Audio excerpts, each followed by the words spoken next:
Well, hello and welcome to the Smells Like Money podcast. Join me, Suzanne Chin Taylor, the Doo-Doo Diva, as I interview guests who are making an impact on how we manage and operate systems for conveying and treating wastewater. As a veteran of the wastewater, trenchless, and civil infrastructure industry, each week I'll be bringing you industry know-how from industry pros who know how. Join me each week as I speak with representatives of organizations that are utilizing disruptive or new technologies and methods, and executives who are excited to share how to be successful and sustainable in our vital industry. So whether you want to learn about the latest trends in technology, in treatment or trenchless, gain tips on training and retaining great talent, or simply how to be more efficient, productive, or profitable, this podcast is for you. Ready? Let's dive right in. Well, hello, everybody, and welcome to this week's episode of the Doo-Doo Divas Smells Like Money podcast. We are visiting again with Glenn Oliver, who is the CEO and founder of H2Bid. And we're going to be talking about a new platform that the company has just brought to light. But before we dive into that, before you came back onto the show, Glenn, we spoke about the subject or the concept of fragmentation. And so I want you to just kind of tell the audience, for those who might have not tuned into our earlier episode together, a little bit about your background, because Glenn comes to us from having experience as executive management in a public utility and is now sitting on the private side. And so tell us a little bit about the background and then fragmentation, what it means to you now that you've basically sat in both seats, private and the public sector. Sure. Thank you, Suzanne, and thanks for having me back. Just quickly, by way of background, I came into the water industry as a result of being a water commissioner for a large system that served almost 40% of a state, and it provided water, wastewater services to our customers. And through that experience, getting to your point about fragmentation, one of the things that I noticed was that water utilities, the water industry is probably the only commercial industry that is predominantly run by government entities. And because of that, there really is an incentive for utilities to cooperate and help each other. And the other added reason for that is they don't compete with each other, at least not in the US. Right. So, if you've got a utility that's providing water or sewer service, then you're probably a monopoly in that space. So you don't have to worry about helping another utility being a competitive issue that would be cutting into your market, which might be the case in the private sector. So as a result of that, fragmentation has been something that we've accepted in the water industry, where it's probably the biggest and oldest problem that we've confronted. And why is it a problem? Because what happens is these utilities are all siloed and they're not able to share information in real time. There's a lot of duplication of effort. And when there's an emergency and you need help, it makes it really inefficient to engage in mutual aid with each other. And so on the flip side of that, it also makes it difficult for companies that may want to serve utilities, because if you're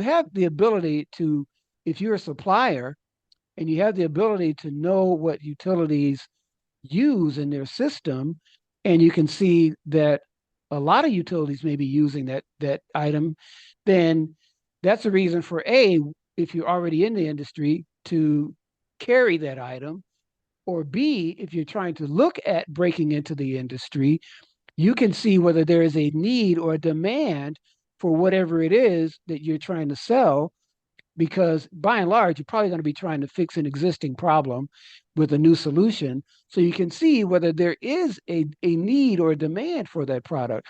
So it really helps with, on the on the side of the utilities as well as on the side of the suppliers. And then there's a third element, which is it helps with introducing innovation into the industry, because now you have the ability to share information, share more easily share information about new technologies, new approaches, new policies, challenges. And so for us in the industry, adoption has always been a big challenge for new technologies. Right. And anything we can do to speed that up, if it's worthy of it, then it all helps. And as I mentioned before in our previous interview, everything that we do at H2Bit is designed to provide a solution to the industry that will help utilities either become more efficient or reduce cost in some way. So this is, right in line with that. I also, something that you mentioned, as suppliers, but I'm also thinking, what about the manufacturers? If they're seeing that there is a constant or an increasing demand for a particular item, that it gives them a flag, well, maybe on the production line, we need to up our game to have more of these things on hand.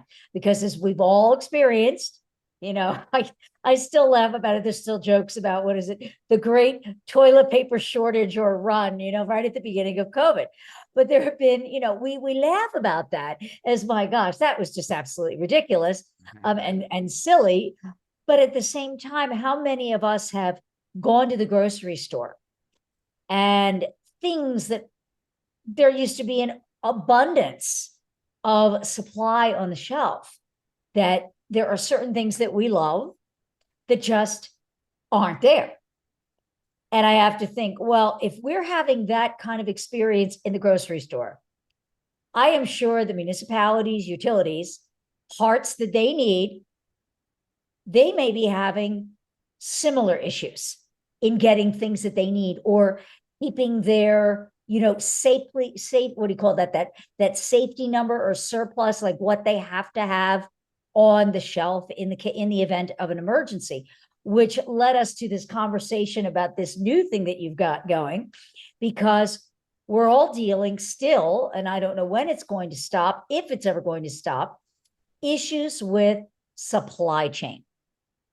In some ways and in some areas, it is getting better, but in some areas there are still problems. I remember someone, another client of ours, that did work in an area that was very reliant on some of the petrochem for raw materials that was produced out of a certain area of Texas. And remember when that giant ice storm came through and knocked everything out, that supply chain got shut down for close to 4 to 5 months. They had a backlog.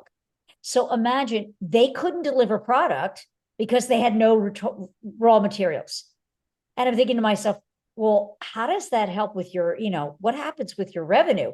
And he said, well, it puts us in a world of hurt, because we've got orders that we can't fulfill. And if we can't fulfill orders, we don't have money coming in.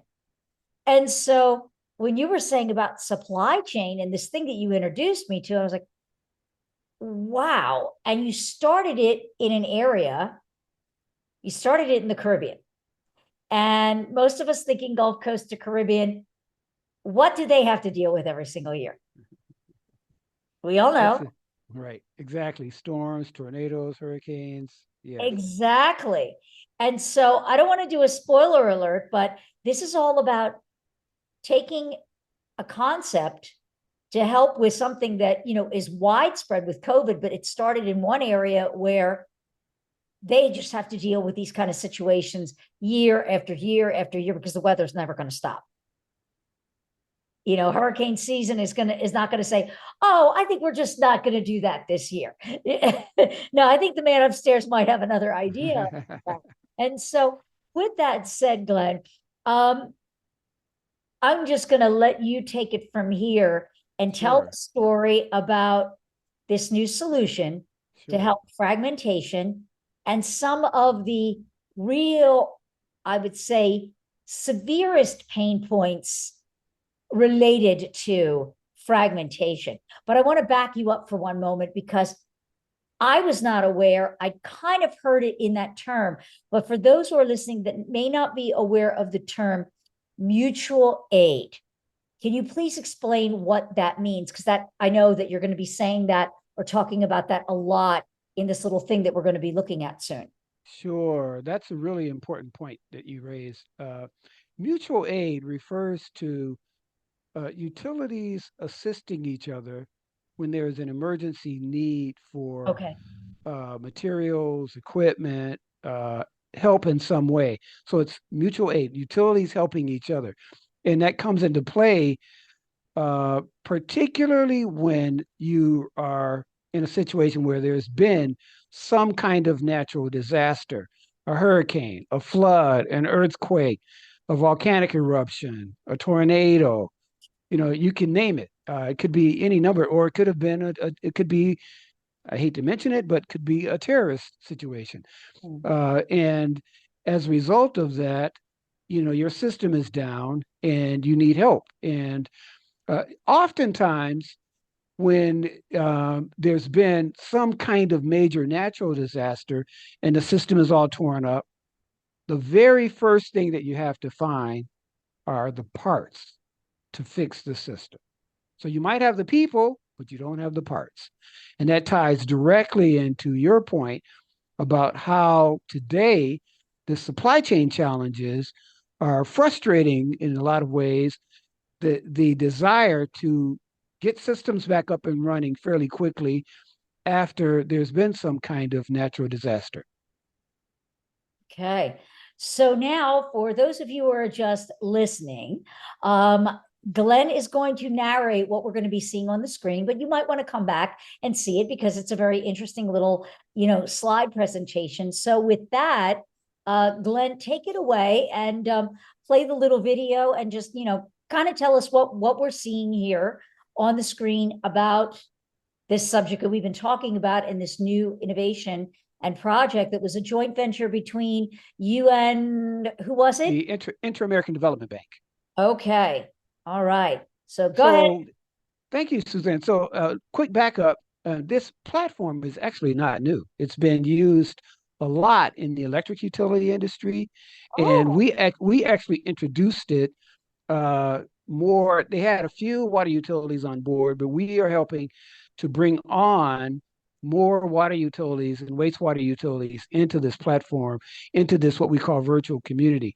And so it might be helpful, just Suzanne, if you wouldn't mind, if I give a quick overview of what it is so that they know what we're looking at. Sure, that'd be great. Yeah. And so through a partnership with another company, we have this platform. It's called AURSI, AURSI. And what it does is we take information from the utilities about all the parts and materials that they use in their infrastructure. And that information is cross-referenced with the same information from other utilities so that when a utility is looking and searching for something, they can see what other utilities might use that same or even similar items. So then you can contact that utility, ask for mutual aid, and it leads to a whole host of other benefits. But I just want to give you the quick overview. Now, what we're gonna see here is a short video. It's about 1 minute and 22 seconds, and I'll narrate for those who are not looking on video that describes an overview of the project, as we call it, a data sharing pilot for Caribbean water utilities. And it's a pilot that's been sponsored by a multilateral development bank called the Inter-American Development Bank. And I will share my screen here.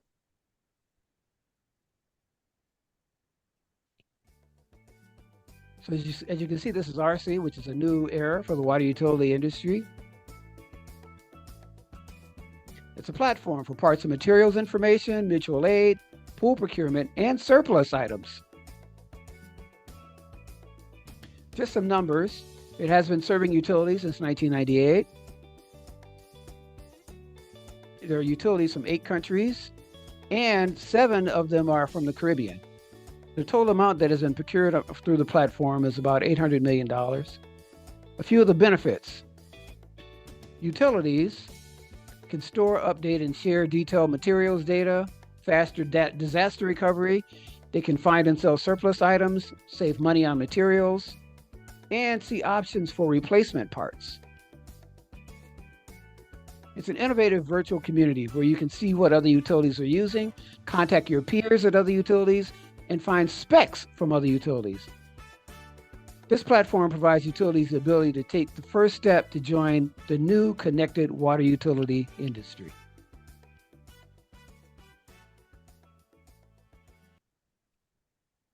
So let's talk about surplus for a moment. So Sure. that could be a revenue stream for cities. Maybe they're converting over to a different type of product and they've got a bunch of stuff left over.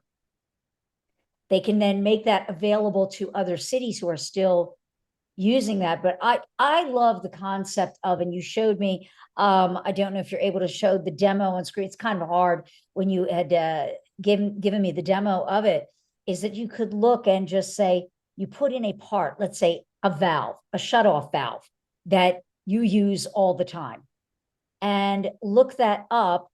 And the system was able to say, well, this particular city keeps a minimum on hand of 75, which means they could have more than that, but they've at least got 75 that they keep on hand. So let's say you only need 3. You have that ability to contact them and say, hey, I'm in a bad situation. Could you spare 3? You can purchase it. Or you'd have the ability to say, listen, I have some on order, but they haven't come in. We're in an emergency. I can replace your 3 as soon as my come in, or I can just buy them outright. So am I understanding Oh how no, you hit it. You hit it right on works? point. You hit it right on point. And what's the system is really an innovation, because what you can do just what you said, but it's even more advanced than that, because if you're a utility, you can use your own internal stock number, put that into the platform, search, and it will give you all of that information about other utilities just based on you searching using your internal stock number. Now, let's say in your situation the example that you gave, you find a utility that normally keeps 75 on hand, you need 3, you can email them through the platform. And here's what's really cool.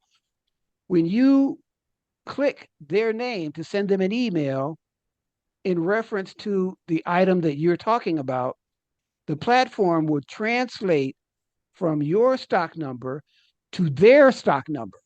So when they receive the email, it's in reference to their stock number for that particular item. So when you say, hey, I'm in a bind, I need 3 of these, they immediately know which specific part you're looking for and what the stock number is in their system. So within a matter of minutes, you can have a situation where you can go in, put your stock number in, find that at another utility, email them, get a response, and have mutual aid on its way. We've had situations where utilities have been down and they were expected to be down for 6 weeks because they couldn't get the parts. They go into this platform, and in one instance, there was a utility that found another utility that had the item in surplus. They're trying to get rid of it. They gave it to them for free. All they had to do was pay for delivery. And these guys, instead of being down for 6 weeks, they were able to get their system up in just a couple of days. Wow. So now in addition to this, when you were saying about surplus, can the platform be utilized by municipalities to, let's say, and I don't know if they're legally allowed to do this, maybe you can answer this. Let's say I have a CCTV camera, just throwing that out there. I'm looking to get a newer one, but this one is still serviceable. This one still maybe has another 5-6 years of good life on it, but for the amount of volume or the amount of inspection that I have to do, I really need a newer camera. Okay. but there might be a smaller city that doesn't have to use it every day, that isn't going to put it through the punishment that maybe I'm going to put it through. Are you able to list that and put a price tag on it where another city could buy it without having to go through a bidding process? The answer to your question is, from a technical standpoint, yes, that's exactly how our surplus outlet works. Okay. Utilities are able to list the item, list the condition that it's in, list how many they have available, list the contact information, and also list the price if they have a price for it. Now, because it's utility to utility, by and large, they use, and it's they're selling the item. They typically don't have to go through sort of a bid process here. They just list it, and if another utility is interested in it, they work out the deal among themselves. And if it's surplus, sometimes they can just give it away because they're trying to get rid of it. Right. Are they permitted to sell to the private sector? Like said, That depends on that. Right. That yeah. depends on city to city. Different cities have municipalities. When you're dealing with private sector, public sector to private sector, then sometimes there may be some regulations that have to be taken into consideration. But in this instance, from city to city, oftentimes that's not an issue. Okay. I love this idea of making mutual aid so much easier, because I can't imagine when you're in the throes of an emergency situation, being on the phone, just calling everywhere that you can think of that might have what you need. And here you can just go onto this platform. And as you take it is in mobile friendly format, so that if the only thing that you have working is your cell phone, if the internet's down at your office, that you can find what you need with one or two clicks. Exactly. So now I do have a question, because as it was running through my mind when you were saying about my stock number and their stock number. Well, let's say if my stock number for this part is A123, and his stock number for that same identical part is D7384Z. How does the system know? Is it by the manufacturer? Is it by a universal, like a UPC code, a barcode, so that no matter what I call it or you call it, it goes by a universal manufacturer's number? How does that? That's a very good question. That's a very good question. So what we do in the system is the system looks at the manufacturer, the catalog number, and the description. Okay. So it's looking at all of that to make sure that we're talking about the same item. Right. And then, because we have the various stock numbers in the system, it's able to say, for this item, which has the same manufacturer, same catalog number, same description, here are all the stock numbers for all the utilities that have this item. So that's how the system is able to go in and find the specific stock number that relates to another utility. So when you send an email, it just translates it. But it does have to go through that sort of AI computation, where it looks at the manufacturer, catalog number, description, and it says, okay, if these all match, then we're talking about the same item. And then it goes on to add the stock number. Okay. There was something, back on the presentation, was saying obviously was the first thing, and then it was mutual aid and pool procurement. Pool procurement. Okay. What is meant by that? That's a really good question. So that is in the Caribbean. That's what they refer to that's what is referred to. They refer to it as pool procurement, but oftentimes people will call it group purchasing or cooperative purchasing. Okay. And essentially, because we have all of the information on the platform about what all the utilities are using and their stock numbers and everything, now the platform also has a module where the utilities can work together to buy items in bulk to save money. And that's what pool procurement is. And it makes it very easy. So now, if you're at a utility and we're all using the same item, we agree that you will be the lead on this bid. You say, all right, you initiate the bid. You send out an email to all the others who are using that same item because the system already knows that. They respond with their quantities. And if they have any specific documents that need to be attached to that bid, those are uploaded and attached. And then it's all added up and tabulated. And then a joint bid goes out that also includes the locations for all of the utilities, so that when the suppliers are calculating the delivery costs, they can add those up, and so that each utility will know that this may be your base price, but here's the delivery cost for your area. And so it allows the utilities Yeah, direct drop shipping. exactly in a very Okay. easy way to go from I'm buying two, you're buying 20, somebody else may be buying 30. Well, hey, look, let's get everybody in and let's buy 500 and let's save money on this thing. So it's another component of the platform. And I imagine that would really come in handy for, what some people refer to as, your consumables, consumable Yes. type of supplies and products, things that, you have to get all the time. Exactly. That's the point. That is exactly the point. And I've talked to a lot of the folks down in the Caribbean, and they're excited about the what the platform can do for them for mutual aid, but they're also excited about the ability for them to engage in pool procurement to save money on the kinds of materials and parts that you're talking about. Right. So now, we know that you have successfully rolled this out into the Caribbean. What about for the United States? Where is it going to go from here? Or when will something like this be available? Or are there some spots that could use it now?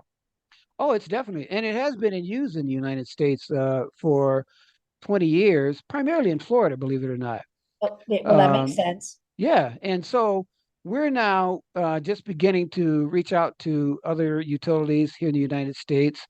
You know, it's become obvious to me that the real benefit and the benefit that people see fairly quickly is to be able to reach a group of utilities. So we're targeting groups of utilities in certain regions to say, hey, look, you guys all come on board, and now you get the immediate what we call network effect of being on board. So that's our focus now, is identifying and locating groups of utilities. We've reached out to some of the Warren groups, water assistance networks around the country, because those are natural fits. Because now, as you mentioned, when a utility has an emergency and they need something, there's no way that you can go in anywhere and within a matter of minutes identify the specific utility that can help you, let them know the specific item you need, and give them their stock number for that item. Right now it's you, as you mentioned, you'd send out like a broadcast fax or a broadcast email. Well, why are you bothering all these people who probably don't even have anything to help you with?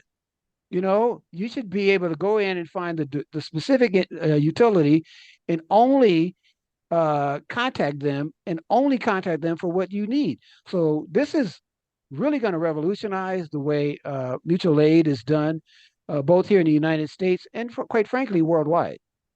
Because I love how you said it's been in use for 20 years, but mainly for, other types of utilities. And now you are, taking it on to make it available for water and wastewater utilities, which, they need it just as bad as the electric company or the gas utility. Because during, let's face it, like during a flood, think about, water. We can't live without water.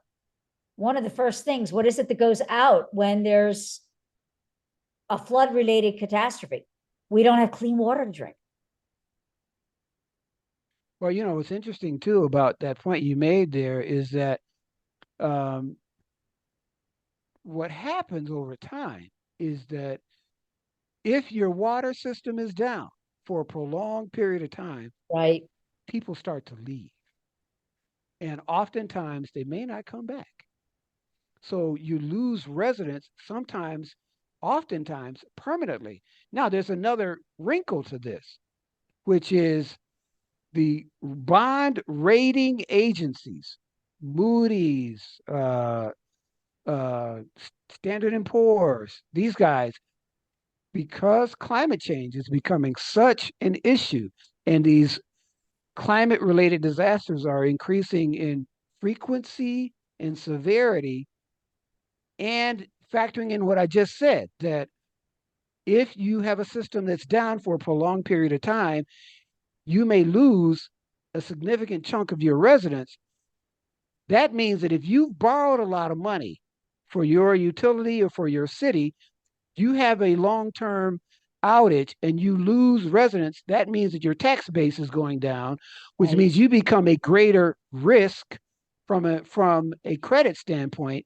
So now these rating agencies are starting to look at your preparation in your ability to recover fast with systems like this as a way of determining what your bond rating will be. Oh, wow. Think about that. Wow. And you know what? On that, I think that's a perfect way to close this of, a real hard hitting fact of I could just hear a couple of municipal people go, uh, didn't think about that. Many don't, but it's an issue now. It's a real issue. Yep. So for those who want to find out, how they can start using this system or learning more about it, how can they, see it in action? Do they have to contact you for a demo, or can they sign up and start using it right away? How does this thing all become available, and how does it work? Oh, well, I would say two things that they could do. They could go to our site. It's called H2Bid Parts, PARTS.com. H, the number two, BID, parts, PARTS.com. And it'll give you a nice overview, and all of our contact information is there. Or they could, send me an email at gdo@h2bid.com, and we'd be happy to talk with them and introduce them, provide them with a demo, and hopefully bring them on board, because this is really an exciting, in my view, it's probably one of the most exciting developments in the water industry today. Wow. Great. Well, Glenn, thank you. I'm so glad that, you agreed to come back on and talk about this other, platform that you've developed, because one, the first platform, the H2 Fine and the H2, but that was exciting in and of itself. I would recommend for those of you who missed that episode, do go back and watch that. There's a lot of really good stuff in there, but this is even, more fascinating in where this can go to really help utilities, because let's face it, we all know that we're facing these terrible labor shortages, and although we're trying to correct it and bring more people back in, bring new people and new blood into the fold, we are being tasked to do more with less. And by having technology platforms like this available that we may not have been aware of, this is just one more thing that can help alleviate some of that stress and burden off of an already overtaxed workforce in utilities, to be able to keep doing the job that they do, that our lives depend on. And so, yeah, thank you for, coming up with something like this and bringing it to the forefront, because innovations like this, and I know a lot of people, like you were saying, early adopters, and they're very, reluctant, but this is, I think, a technology that, needs to be embraced sooner rather than later, because it's, it doesn't impact treatment, but it does impact operations. And let's just face it, taking the stress off of you, Mr. Administrator or operator, on a daily basis. So who doesn't want less stress? I don't know about you. Yeah, that's my nervous twitch here. I thrive on stress. Yeah. No, no, we don't. But Glenn, thank you again. And thank you for joining us this week on the Do Divas Smells Like Money podcast. And until next time, keep it flowing. Thanks so much for joining me, the Do Diva, on this week's episode of Smells Like Money. What stood out to you this week? share your takeaways by leaving me a review. You can find out more about the new technologies, creating sustainable solutions, and insights on how to succeed in our vital industry by subscribing to the show. Whether you want to learn about the latest trends in wastewater infrastructure, treatment, or trenchless, you've got it all right here at Smells Like Money. If you're an industry expert and would like to be considered as a guest for the show, book a quick chat with me by visiting calendly.com/the2it group/B-A-podcast-guest, or simply click the link in the show notes below. Until next week, a big shout out to all my industry friends and those who will be. You are my superheroes. Thanks for tuning in, keeping it flowing, and we'll see you all next week.